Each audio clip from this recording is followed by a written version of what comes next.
Chapter 13. Uncle Benjamin found he had reckoned without his host when he promised so airily to take Valancy to a doctor. Valancy would not go. Valancy laughed in his face. Degree, why on earth should I go to Dr. Marsh? There's nothing the matter with my mind. Though you all think I've suddenly gone crazy. Well, haven't. I've simply grown tired of living to please other people and have decided to please myself. It will give you something to talk about. Besides my stealing the raspberry jam. So that's that. Plus or minus. Degree DOS, plus or minus, said Uncle Benjamin, solemnly and helplessly. Degree, you are not like yourself. Plus or minus. Degree, who am I like, then? Plus or minus, asked Valancy. Uncle Benjamin was rather posed. Degree, your grandfather wants Bara, plus or minus, he answered desperately. Degree, thanks. Plus or minus, Valancy looked pleased. Degree, that's a real compliment. I remember. Grandfather wants Bara. He was one of the few human beings I have known, almost the only one.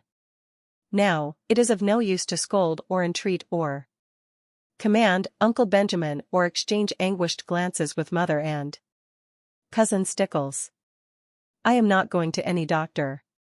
And if you bring any doctor here, I want to see him. So what are you going to do about it, plus or minus? What indeed? It was not seemly or even possible to hail Valancy Dr. Wards by physical force. And in no other way could it be done. Seemingly. Her mother's tears and imploring entreaties availed not. Degree, don't worry, Mother, plus or minus, said Valancy, lightly but quite respectfully.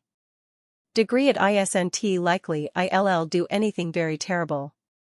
But I mean to have a little fun. Plus or minus.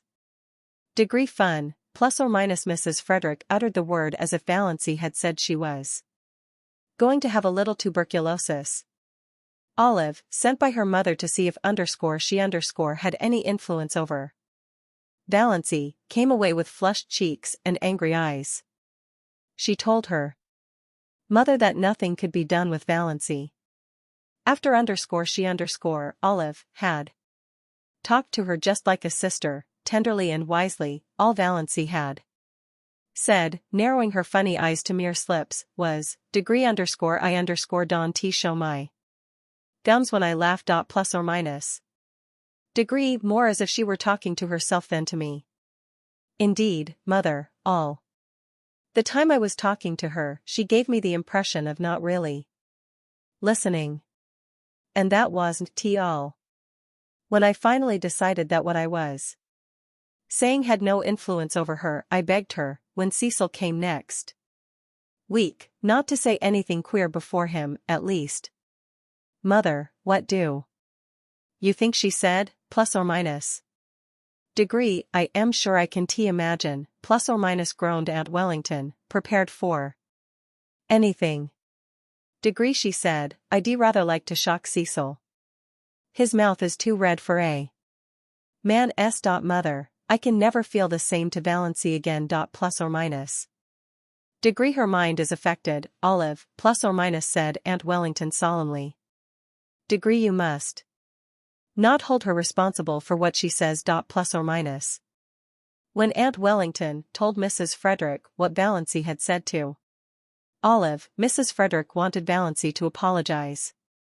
Degree, you made me apologize to Olive 15 years ago for something I didn't do, plus or minus, said Valancy. Degree, that old apology will do for now. Plus or minus. Another solemn family conclave was held. They were all there except Cousin Gladys, who had been suffering such tortures of neuritis in her head. Degree, ever since poor Doss went queer, plus or minus, that she couldn't undertake any responsibility. They decided, that is, they accepted a fact that was thrust in their faces, that the wisest thing was to leave Valancy alone. For a while, Degree, give her her head, plus or minus, as Uncle Benjamin expressed it. Degree, keep a Careful eye on her, but let her pretty much alone. Plus or minus the term of degree. Watchful waiting, plus or minus had not been invented then, but that was practically the policy Valency's distracted relatives decided to follow. Degree, we must be guided by developments, plus or minus, said Uncle Benjamin. Degree, it is plus or minus solemnly. Degree, easier to scramble eggs than unscramble them.